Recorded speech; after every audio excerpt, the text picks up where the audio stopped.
আসসালামু আলাইকুম। শেয়ার বাজার প্রতিদিন ইউটিউব চ্যানেলে সবাইকে স্বাগত জানাচ্ছি। আশা করছি সবাই ভালো আছেন। আজ 11ই মে 2026 সোমবার। আজকের আলোচনার বিষয়বস্তু আজকে সোমবারের বাজার কেমন ছিল, শেষে আগামীকাল মঙ্গলবারের বাজার নিয়ে আলোচনা করা হবে ইনশাআল্লাহ। ভিডিও শুরু করার আগে সবার কাছে বিশেষ রিকোয়েস্ট, যারা এখনও চ্যানেলটি সাবস্ক্রাইব করেনি অনুগ্রহপূর্বক চ্যানেলটি সাবস্ক্রাইব করে দেবেন। আজকে বাজার আমরা দেখেছি বরাবরের মতোই 15 পয়েন্ট মাইনাস ছিল।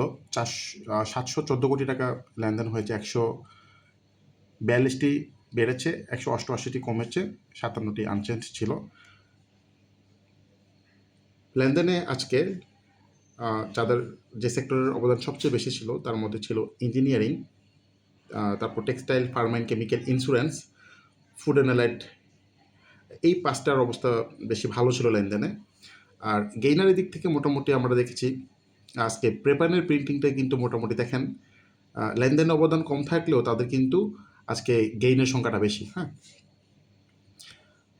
এছাড়া মোটামুটি textile, farm and chemical, engineering এরা কিন্তু টপে ছিল, টপ গেইনারে ছিল। আচ্ছা, এখন আমরা এইখানে একটু দেখি যে কাদের কি অবদান ছিল আজকের বাজারে।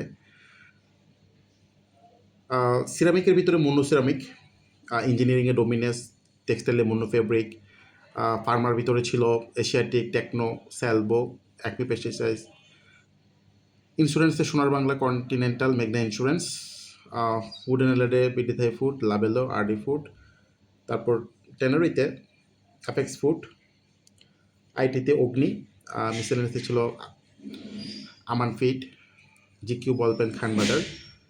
এরপর পেপার প্রিন্টিংয়ে Sonali paper, Monospool, Hakkani pulp, তারপর এদিকে সামিট এলায়েন্সের লেনদেন ভালো ছিল।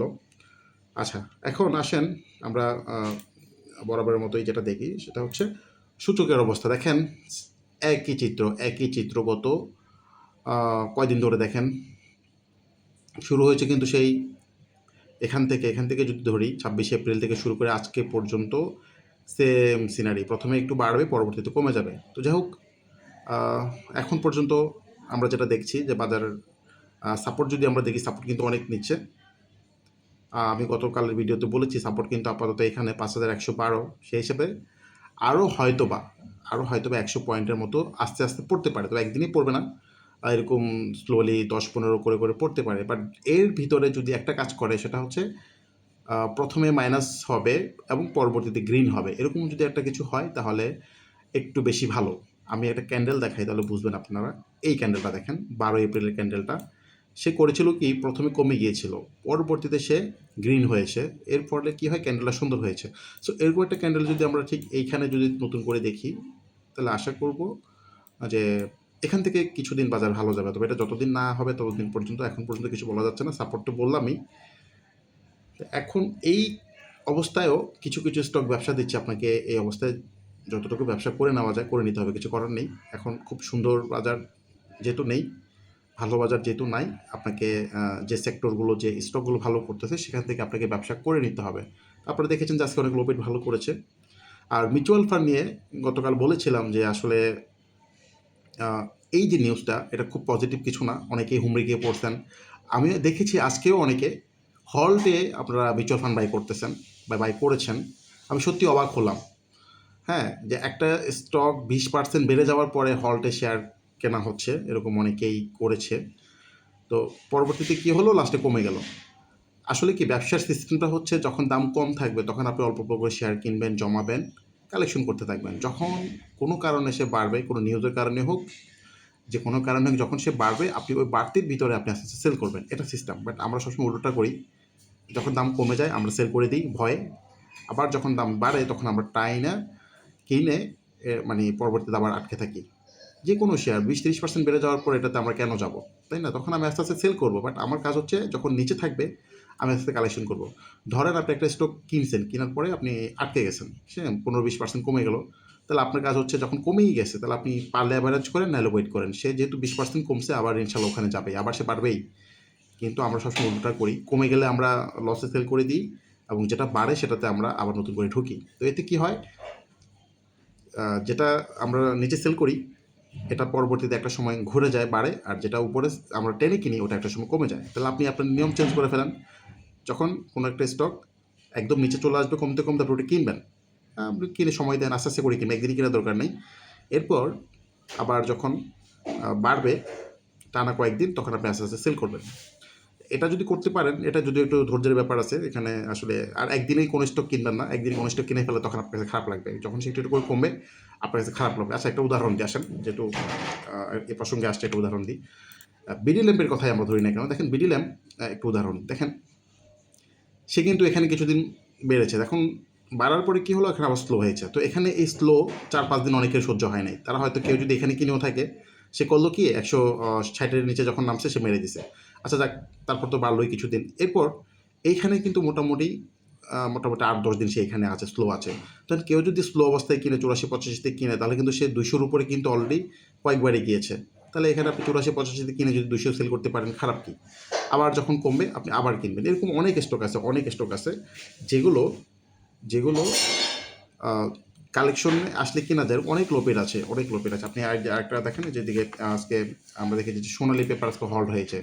এখন সোনালী পেপার যখন যখন নিচে আসছে, এখানে কি অনেকেই কিনেছে, অনেকেই মানে চেষ্টা করে যে অনেক কমে কিনবে, অনেক কমে কিনবে, অল্প অল্প অল্প করে শুধু জমাইতে থাকে। হ্যাঁ, একদিনে শেয়ার কিনে না, আজকে 100, 200, 300 অল্প অল্প করে জমাইতে থাকে। তো একটা সময় যখন টানা 2-3 দিন বাড়বে, সে আস্তে করে সেল করে দেবে। কিন্তু আমরা করি কি, যখন 1 দিন 2 দিন বেড়ে যায় তখন আমরা নতুন করে ঢুকি। হ্যাঁ, আর যারা নিচে কিনছে তারা আস্তে আস্তে সেল করে, আর আমরা কিনি। এতে আমরা আটকে যাই, ওরা বের হয়।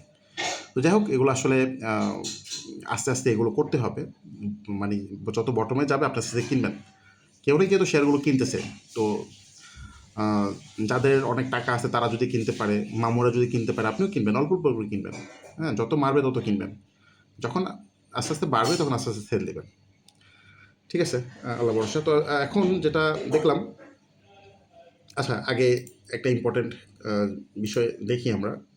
আমরা তো অবশ্যই টপ লিস্ট দেখবো, তার আগে আজকের একটু মিউচুয়াল ফান্ডটা দেখি। গতকাল যদিও আমি বলেছিলাম যে এই যে নিউজটা, এই নিউজটাতে কখনোই পাবলিকের লাভ হবে না, বা এটা হয় না কখনো। হ্যাঁ, একটা নিউজ দিলে তো হবে না। তো যারা এতদিন শেয়ারগুলো কালেকশন করছে, আমি দেখেন উদাহরণস্বরূপ দিই। ধরেন এখানে কি আছে, আইএফআইসি মিউচুয়াল ফান্ড আছে। এখন আইএফআইসি মিউচুয়াল ফান্ড কিন্তু দেখেন এখানে অনেক দিন স্লো ছিল, 350, 340, 360। হ্যাঁ, তো যারা এখানে জমাইছে শেয়ারগুলো, তারা সুন্দর করে আজকে এখানে এটা সেল করতে পারছে 4-10 হল্ডে। হ্যাঁ, সবগুলো মিউচুয়াল ফান্ডে একই অবস্থা। তো যারাই এতদিন কালেকশন করেছে, এই ভালো একটা সুযোগ পেয়েছে, 20% প্রফিটে তারা বের হয়ে যেতে পারছে, বা অ্যাটলিস্ট 20% না হোক 10% প্রফিটে তারা বের হয়ে গেছে। বাট অনেকেই আজকে এই হল্টে শেয়ার কিনতেছে, হল্ট প্রাইসে শেয়ার কিনতেছে। আল্লাহ জানে কেন কিনলো, কী বা নিউজ আছে, ওনারাই ভালো জানে। তো এখন মিউচুয়াল ফান্ড নিয়ে এক্স্যাক্টলি এখন কিছু বলা যাবে না। তবে আমার মতে আজকের এই এত হল্ট হয়ে এসে আর পড়ে যাওয়াটা, কমে যাওয়াটা, এটা যদিও আমার কাছে ভালো লাগেনি, ভালো কিছু না। হ্যাঁ, আবার যদি সে 1-2 দিন স্লো হয়ে যদি পরবর্তীতে ভালো ভলিউম নিয়ে ঘুরে যায়, তখন এটা নিয়ে নতুন করে আলোচনা করা যাবে। বাট আপাতত এই সেক্টর নিয়ে আমি কিছু বলবো না, বা এটা নিয়ে বলার মতো কিছু নাই। আসেন ইন্স্যুরেন্স সেক্টর নিয়ে। ইন্স্যুরেন্স সেক্টর, আপনার এখানে চার্ট দেখেন পরপর দুটো বড় ভলিউম করে আজকে ছোট্ট একটা নর্মাল কারেকশন করেছে, খুবই একটা নর্মাল কারেকশন। এখন এই কারেকশনে কি বোঝায় যে গেম শেষ, আর বাড়বে না? না, ব্যাপারটা এরকম না। যে কোনো সেক্টর, যে কোনো স্টক 1 দিন 2 দিন 3 দিন বাড়ার পরে 1 দিন 2 দিন স্লো হতেই পারে। তাহলে আজকে কিন্তু মোটামুটি যেগুলো লিড দিচ্ছিল সেগুলো আজকে স্লো ছিল। কারা কারা লিড দিচ্ছিল আপনারা জানেন।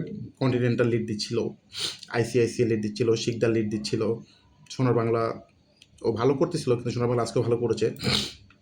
গতকাল সোনার বাংলা নিয়ে আলোচনা করেছিলাম যে এটা মোটামুটি এখান থেকে ভালো গ্যাপ দেওয়ার জন্য রেডি, খুব ভালো গ্যাপ, মাত্র শুরু। কেন শুরু দেখেন, এখন এইখানে সে মোটামুটি কিছুদিন বেড়েছে, এরপর এখানে অল্প কিছুদিন কালেকশন করে এখন বড় ভলিউম নিয়ে শুরু করেছে, অলমোস্ট 23 লাখ ভলিউম দিয়ে। তো এখন সে মোটামুটি এই 22-23 লাখ বা 25 লাখের ভলিউমটা কিছুদিন মেনটেন করবে।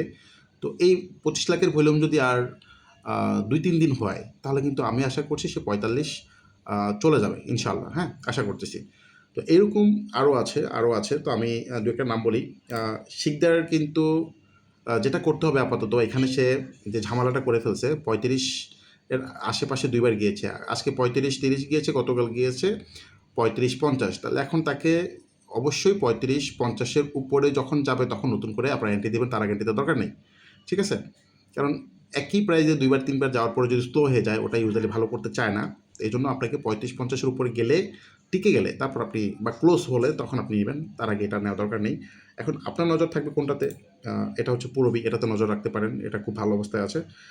এরপর হচ্ছে প্রাইম ইন্স্যুরেন্স, দেখেন কত স্মুথলি ভালো করতেছে, ভলিউম মেনটেন করে, খুবই ভালো, খুবই ভালো অবস্থা, এটাতে নজর রাখতে পারেন। এরপর আরেকটা হচ্ছে কন্টিনেন্টাল, এটাতেও নজর রাখতে পারেন, এটাও কিন্তু খুবই খুবই ভালো ব্রেকআউট দিয়েছে এবং মোটামুটি অনেক ভালো করার জায়গা আছে, অনেক। আরেকটা ছোটোর মধ্যে খুব ভালো, সেটা হচ্ছে ফেডারেল। হ্যাঁ, তো এইগুলো যারা ইন্স্যুরেন্স পছন্দ করেন তারা এই কয়েকটাতে নজর রাখতে পারেন, কারণ এগুলো মাত্র শুরু এবং অনেক উপরে যেতে পারবে। কেমন? যদি ইন্স্যুরেন্স পছন্দ করে থাকেন, কিনতে হবে ব্যাপারটা এরকম না, অনেকে ইন্স্যুরেন্স কিনেন না, ব্যাংক কিনেন না, মিউচুয়াল ফান্ড কিনেন না, বাট কেউ যদি পছন্দ করে থাকেন, আপাতত এইগুলো মুভমেন্টে আছে। হ্যাঁ, সবগুলো কিন্তু মুভমেন্টে নাই, যেগুলো মুভমেন্টে আছে সেগুলোর কথা আমি বলেছি। হ্যাঁ, এখন আসেন টপ লিস্টের অবস্থা কি দেখেন। অ্যাপেক্স টেনারি কিন্তু এখানে একটা ফার্স্ট রাউন্ড শুরু করেছে, তারপর এখানে কিছুদিন স্লো ছিল, অল্প কিছুদিন, তারপর আবার সেকেন্ড রাউন্ড শুরু করলো। এখন সেকেন্ড রাউন্ডে কিন্তু মোটামুটি আজকেও হল্ড এবং খুব বড় ভলিউম করেছে। এখন আমার কাছে মনে হচ্ছে সে আগামীকালও হল্ড হতে পারে, তখন তো এত বড় ভলিউম হবে না, অল্প ভলিউমে হল্ড হবে।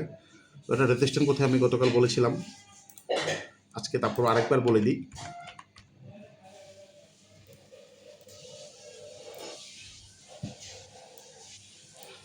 ওকে, রেজিস্ট্যান্ট জোন হচ্ছে 124 টাকা। হ্যাঁ, গতকাল বলেছিল 124 টাকা। আরডি ফুড অনেক দিন পর অনেক বড় ভলিউম নিয়ে হল্ড হয়েছে এবং ব্রেকআউট করেছে, দেখেন 21 টাকা 60 পয়সা আর ভেঙে ফেলছে, এটা অনেক দিন পর, এবং ভলিউমটা কিন্তু অনেক বড় করেছে। সো এটা খুবই একটা ভালো পজিটিভ সাইন। আপাতত 23 টাকার রেজিস্ট্যান্ট জোন, হয়তো আগামীকাল 23 টাকার উপরে গিয়ে স্লো হয়ে যেতে পারে। তো যাদের আছে তারা হয়তো দেখে শুনে প্রফিট নেবেন। বাট পরের রেজিস্ট্যান্ট কিন্তু অনেক উপরে, মোটামুটি 28 টাকায়, পরের রেজিস্ট্যান্ট 28 টাকা। তো যাই হোক, 23 টাকা টাচ করে যদি স্লো হয় তখন দেখা যাবে, এটা নিয়ে আমরা আলোচনা করবো। বিগনাম পেট রেজিস্ট্যান্ট নাই আপাতত। তারপর নর্দার্ন জুট ব্রেকআউট করেছে, আপাতত রেজিস্ট্যান্ট 140 টাকা।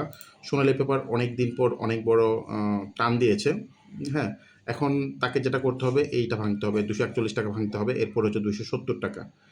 বিটি অটোকার আজকে আবার অনেক বড় ভলিউম নিয়ে হল্ড হয়েছে। তো আজকে যেহেতু হল্ড হয়েছে, আপাতত 252 থেকে 260 পর্যন্ত রাস্তা ক্লিয়ার। 260 ভাঙতে পারলে কিন্তু মোটামুটি এটা অনেক বড় একটা গেম করতে পারে, অনেক বড়। জুট স্পিনিং রেজিস্ট্যান্ট জোন হচ্ছে এইখানে 254 টাকা। আমান ফিট রেজিস্ট্যান্ট জোন যেটা দেখেছিলাম, আচ্ছা আমি এখানে আরেকবার দেখি। ওকে, ফ্লোর প্রাইস হচ্ছে তার রেজিস্ট্যান্ট জোন, তাহলে সেটা হচ্ছে 33 টাকা। আমান ফিট 33 টাকা পর্যন্ত রাস্তা ক্লিয়ার আছে। মিরাকেল যদিও জেট, বাট ভালো অবস্থায়, খুবই ভালো অবস্থায় আছে আপাতত। 34 থেকে 36 টাকা পর্যন্ত যেতে পারে, 34 থেকে 36। সোনার বাংলা নিয়ে তো বললামই, মোটামুটি এখান থেকে 45 পর্যন্ত যাওয়াটা ইজি তার জন্য। মেঘনা মিল্ক ব্রেকআউট করেছে, এটাও কিন্তু রাস্তা ক্লিয়ার, অনেক দূর যেতে পারবে। বিডি ল্যাম্প আজকে অলমোস্ট হল্টের কাছে গিয়েছিল, তবে তাকে যেটা করতে হবে, আপাতত 204 টাকা ভাঙতে হবে, তাহলে কিন্তু অনেক বেশি ভালো করবে। তবে আমার কাছে মনে হচ্ছে একদিন দুই দিন এখানে স্লো হয়ে পরে আবার ভালো করবে, বিকজ আজকে বড় ভলিউম হয়েছে। দেশ গার্মেন্টসের রেজিস্ট্যান্ট জোন হচ্ছে এখানে, আপাতত আজকে যদি ধরে রাখতে পারেনি, চেষ্টা করেছে 136 টাকা। এফএক্স ফুড অনেক বড় টান দিয়েছিল, শেষ পর্যন্ত ধরে রাখতে পারেনি, কালকে হয়তো বা স্লো হয়ে যেতে পারে। এএমসিএল প্রাণ মোটামুটি ভালো করতেছে, আর রেজিস্ট্যান্ট জোন কিন্তু 260-70-এর দিকে। সিল্কো পার্মা আজকে ভালো করার চেষ্টা করেছিল, যদি ধরে রাখতে পারেনি, হয়তো আবার একদিন দুদিন স্লো হয়ে আবার টান দেবে, তবে 18 টাকা যেতে পারে। সোনারগাঁও টেক্সটাইল 40 টাকা যেতে পারে, রাস্তা ক্লিয়ার আছে। জিএমআই হসপিটাল এখান থেকে আবার 51 পর্যন্ত রাস্তা ক্লিয়ার আছে, 51 টাকা পর্যন্ত। Water chemical 150 resistant. সোনালিয়াস হচ্ছে 190 টাকা রেজিস্ট্যান্ট, 190 টাকা। ওকে, শাসারি নেম ব্রেকআউট করেছে। শাসারি নেমটা যদি একদিন যদি স্লো হয়, এটা নিয়ে আমরা স্পেশাল একটা ভিডিও দিব, এটা খুব স্মুথলি ভালো করতেছে, আমার নিজেও ভালো লেগেছে। মুনস্পুল আগামীকাল অনেক বড় জাম্প করতে পারে, পসিবিলিটি অনেক বেশি, খুব ভালো একটা চার্ট। তবে আমার কাছে মনে হচ্ছে 104 টাকা কালকে ভেঙে ফেলবে। সে কিন্তু 104 টাকা ভাঙতে পারতেছে না অনেকদিন ধরে। আই থিঙ্ক কালকে ভেঙে ফেলবে। আপাতত 4 টাকা ভাঙতে পারলে 170 টাকা রেজিস্ট্যান্স জোন। সেলবোটা 36 টাকা ভাঙতে পারলে কিন্তু অনেক বড় গেম করবে। তবে 36 না ভাঙা পর্যন্ত এটা আপাতত না যাওয়াই ভালো। 36 ইনটেক আপাতত রেজিস্ট্যান্স জোন হচ্ছে 40 টাকা। তো যাই হোক, সবাই অনেক বেশি ভালো থাকবেন। আর হচ্ছে চ্যানেলটি সাবস্ক্রাইব করবেন। ভিডিও ভালো লাগলে অবশ্যই লাইক এবং কমেন্ট করবেন। আল্লাহ হাফেজ, আসসালামু আলাইকুম।